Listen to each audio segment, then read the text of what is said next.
नाज़रीन अस्सलाम वालेकुम। मैं इफ्तिखार हुसैन सैयद अपने प्रोग्राम उम्मीद सहर के साथ आपकी खिदमत में हाज़िर हूँ। नाज़रीन, हमारी कोशिश है कि आपके सामने आवाम के उन मसाइल को सामने लाया जाए, उजागर किया जाए जो इस वक्त बहुत ज़्यादा परेशान किए बैठे हैं बनी नौ इंसान को, यानी पूरी इंसानियत से मुराद है मेरी पाकिस्तान।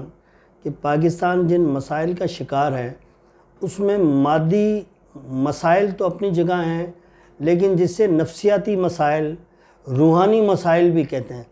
अब ये अलग बहस है कि भाई रूहानियत का और नफ्सियाती मसाइल का क्या है, रब्त क्या है आपस में। तो आज हमारी खुशकिस्मती है कि हमारे दरमियान मौजूद हैं साहिबजादा सूफ़ी अज़ीम चिश्ती साहब, खानगाह चिश्तिया। अच्छा, और इनका पूरा तारुफ़ ये है कि इनके वालिद हज़रत पीर सैयद नसीम अहमद चिश्ती साहब, जो एमए किसमें जना एमए इंग्लिश किया हुआ था जिन्होंने।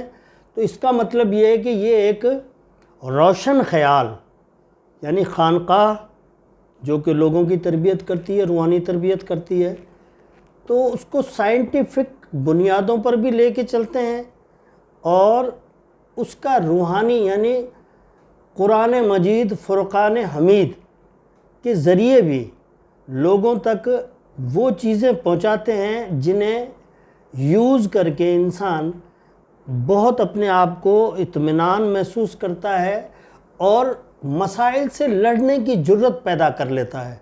तो शुरू करते हैं अपने प्रोग्राम को। शुक्रिया जनाब सूफ़ी अज़ीम साहब। सबसे पहले तो जो सवाल मैंने किया कि इस वक्त मौजूदा जो हालात हैं वो यकीनन इंसान के दिमाग पर मायूसी तारी कर रहे हैं, लेकिन इसके साथ साथ जहन को भी मजरूह कर रहे हैं।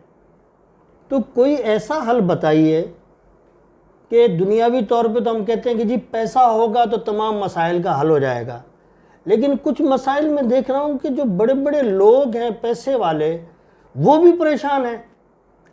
तो मैं समझता हूँ कि देयर इज़ बिटवीन कोई प्रॉब्लम है कि पैसे वाला भी परेशान है, गरीब भी परेशान है। तो उसकी वजूहात क्या हैं आपकी नज़र में? पहले इफ्तिखार भाई आपका शुक्रिया कि आपने मुझे टाइम दिया और बुलाया। अच्छा, अब मसले मसाइल जो मुल्क के चल रहे हैं ये तो पूरे दुनिया को ही पता है कि इस टाइम मुल्क के जो हालात चल रहे हैं, खाना जंगी की तरफ ये मुल्क जा रहा है। ठीक, और अल्लाह ना करे कि खाना जंगी की तरफ जाए, इसलिए कि पाकिस्तान जो बना है वो कलमे बड़ी पे बना है, बड़ी कुर्बानियों पे बना हुआ है। अब लोगों के जो मसले मसाइल हैं, अच्छा इसमें अगर हम आपको थोड़ा सा बैक पे ले जाते हैं हालात के मद्देनज़र रखते हुए कि भाई पहले की हुकूमत कैसी थी, उससे पहले की हुकूमत कैसी थी, तो सारी ही चोर थे। ठीक है, किसी ने इस मुल्क को नहीं संवारा। ठीक है, अगर संभलता तो इस हालत में ना, इस हालत पे ना आता, माशाल्लाह, इस हालत पे नहीं आता। अच्छा, अब आप देखें कि इस मुल्क के ये हालात हो गए कि लोग यूँ परेशान हैं कि भाई माशी पैसा नहीं है। अगर पैसा जिसके पास है तो वो मार्केट में ओपन नहीं कर रहा। ठीक, वो डर रहा है कि ऐसा ना हो कि हालात ज़्यादा ख़राब हो जाए तो मेरा जो खाना पीना है वो बंद ना हो जाए। यानी गरीब तो परेशान है ही है, अमीर भी है।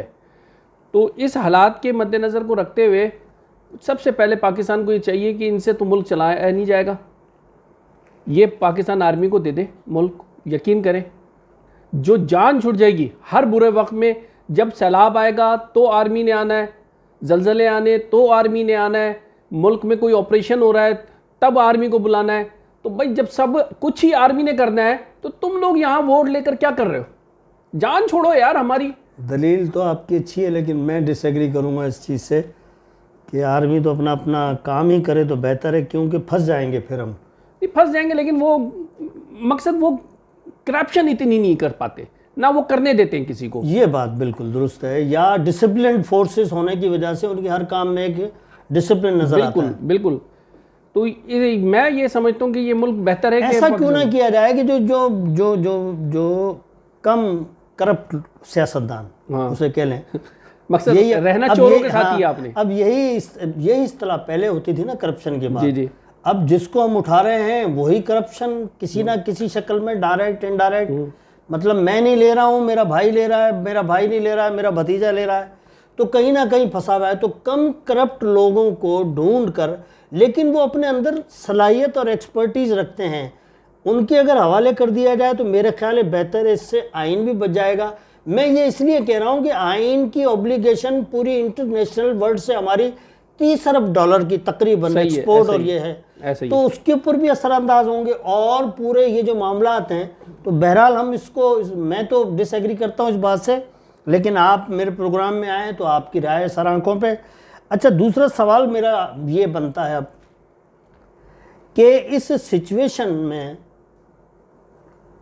जो हमारे सूफीज़म यानी मज़हब की तरफ जाएं तो आपने शरई लिहाज से तबकात में बांट दिया कि किसी ने कहा जी सादगी इख्तियार करो, एक ने पहनी टोपी कौन सी प्लास्टिक वाली, तो कहा कि दलील ये दी गई कि भाई बादशाह के पास जाते हो तो तुम अच्छी टोपी पहन के जाते हो, यानी सिंधी टोपी 5000 की, 3000 की, 2500 की, और अल्लाह के हुजूर, तो यानी दलाइल एक दूसरे के मुख्तलिफ ऐसे दिए जाते हैं कि अगला लाजवाब हो जाता है।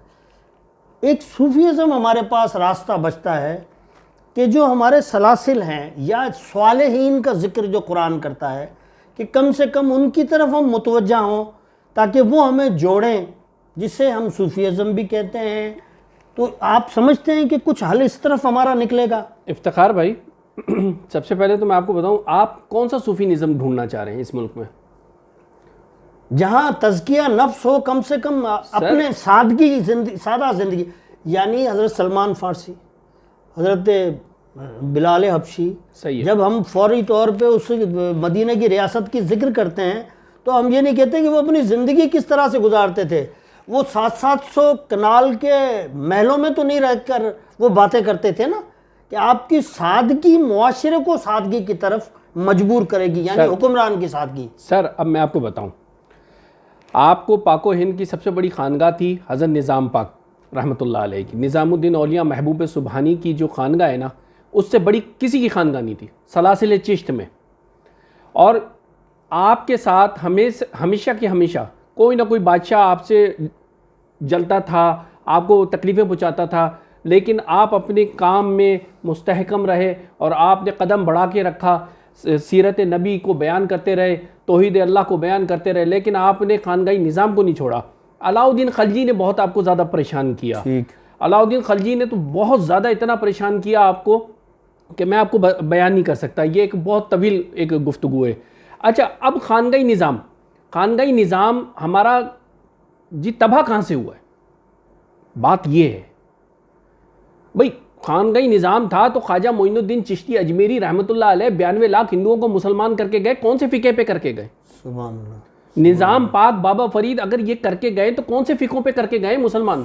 सुभान अल्लाह। वजह क्या हुआ कि इन खानगाहों से लोग पीछे क्यों हट गए, फ़िक़ों में क्यों तब्दील हो गए? कोई अहले हदीस बन गया, कोई देवबंद बन गया, कोई बरेलवी बन गया, ऐसा ही हुआ ना। उस्मान हजवेरी, उन्होंने कहते हैं नहरें खुदवाई। बिल्कुल, अली हजवेरी रहमतुल्लाह अलैह, आपकी तो कशफुल माजूब, आप फरमाते कि जिसने कशफुल माजूब बावजू पढ़ ली वो अल्लाह का वली बन जाएगा।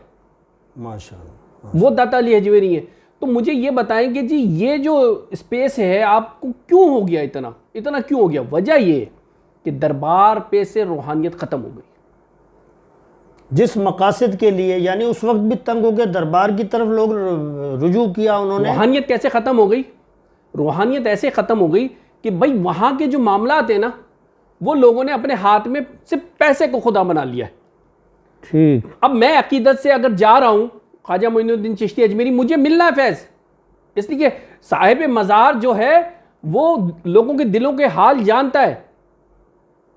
लेकिन जो वहाँ के मामलात हैं, वहाँ से आलिम क्यों नहीं बन के पैदा हो रहे, मुफ्ती बन के क्यों नहीं पैदा हो रहे? और भाई दीन इनसे बेहतर कौन समझा सकता है हमें? तो खानगाही लोगों ने क्या किया कि वो चले गए पैसे। मुझे एक मिसरा याद आ गया, अर्ज करूं। यस यस, इजाज़त है। हज़रत सकी बाहू रहमतुल्लाह अलैह फरमाते हैं, बाहू इस दौर के मुर्शिद ज़र चाहते हैं। बाहू इस दौर के मुर्शिद ज़र चाहते हैं, जो ज़र नज़र पेश करे उसे बहुत चाहते हैं। वाह, बहुत अच्छा। तो ये दौर आ गया। तो तो रूहानियत कहाँ मिलेगी आपको दरबारों पे? रूहानियत तो साहिब कब्र के पास है, जो अकीदत से जाएगा उसको मिलेगी। वहां के लोग खाली हैं, उनका रूहानियत से कोई है ही नहीं, उन्होंने अलिफ बे भी नहीं पता उनको। शुक्रिया। नाजरीन, अपने प्रोग्राम को जारी रखते हुए, आपको पता है कि कुछ कमर्शियल्स ज़रूरत है हमारी, तो वक्फ़े पे जाते हैं और वक्फ़े के बाद दोबारा यहीं से सूफ़ी साहब के साथ ज्वाइन करते हैं।